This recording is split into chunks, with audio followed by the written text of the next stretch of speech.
Hello, I'm Jim Shunk, and today we're going to talk about stress. I'm sitting here in my work truck, which is no better place for me to be sitting when I'm talking about stress. I deal with it daily, and sometimes right here in this truck.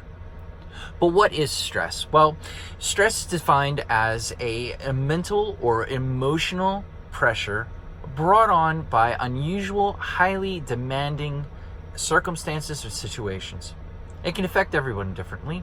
We deal with it in the workplace. It could be heavy workloads, customer interactions, tight time frames, dealing with our supervisors, our management.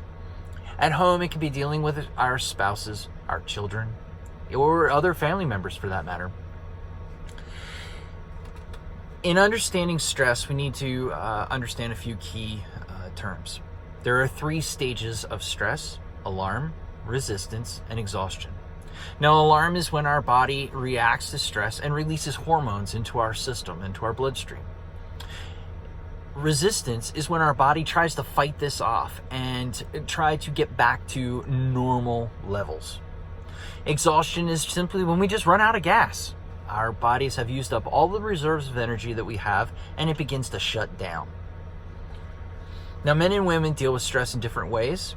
For men, we have a reaction of a tend to fight or flight. Fight, where we take an attack stance against stress, or flight, where we choose to run away and hide or retreat, go to safety. Women have a reaction of a tend and befriend response. It's where one tries to create a network of other people where they can talk or become involved in activities, which gives them a sense of protection. Now, stress is an emotional response to life circumstances, and the power of positive thinking can go a long way to combating the rigors of stress.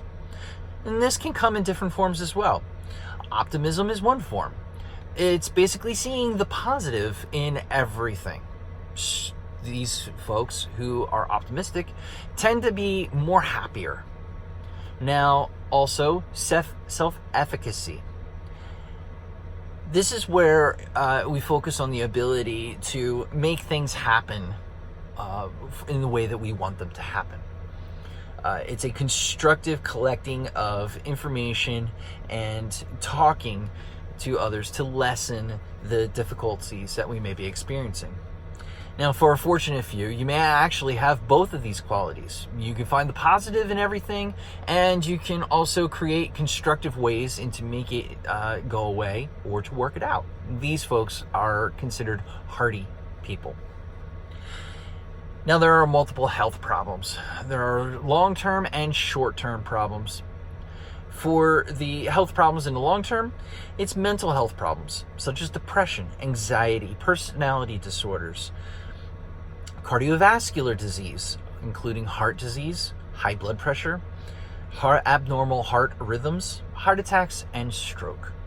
In the short term, it can be headaches, muscle tension, pain, chest pain, racing heartbeat, fatigue, upset stomach, spikes in blood pressure, shortness of breath. The heart doesn't do so well with stress. Stress will increase the blood flow, and at the same time, it'll reduce the blood vessels, which will cause plaque. This then can lead to high blood pressure and also damage the heart muscle, causing heart attacks. Stress is also a physiological reaction it can create a physiological reaction in our nervous system, causing a chain reaction with the hypothalamus, the pituitary, and the adrenal glands, known as the HPA axis. This releases hormones such as epinephrine, norepinephrine, and cortisol into the blood system, which actually helps to prepare our bodies for the threat of stress.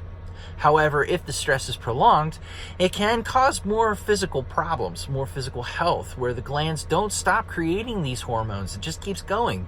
And then this can ultimately lead to more fatigue and more depression.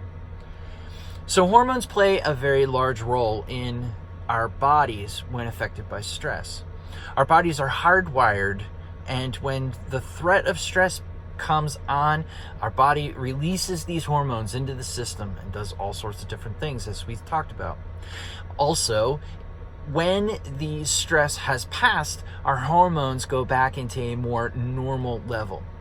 But if we're dealing with chronic stress, well, then the hormones keep on happening, our glands don't shut down, and it can lead to even more health issues.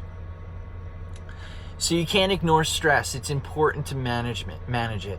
There are a few strategies that are out there, and I'm sure you can find some on your own, but I've actually come up with a couple of them. One of them is to just talk about it. Talk with other people, opening up. Write it down. Writing something down can actually be a release. And if you write it down and then you read it out loud, you can actually feel a little bit better. Now, I've dealt with stress. As I said, I'm sitting here in my work truck. My day is everyday interactions with customers. Sometimes they can be good, sometimes they can be bad. I have dealt with stressful situations where I've gone into a business where the customer has been without phone services for several days and is in need of them desperately. I work to try to diffuse the problem, keep a level head, using the tools that I've been given to try to make that happen. Now, unfortunately, I've had some bad experiences where I've run into situations where the customer is already irate.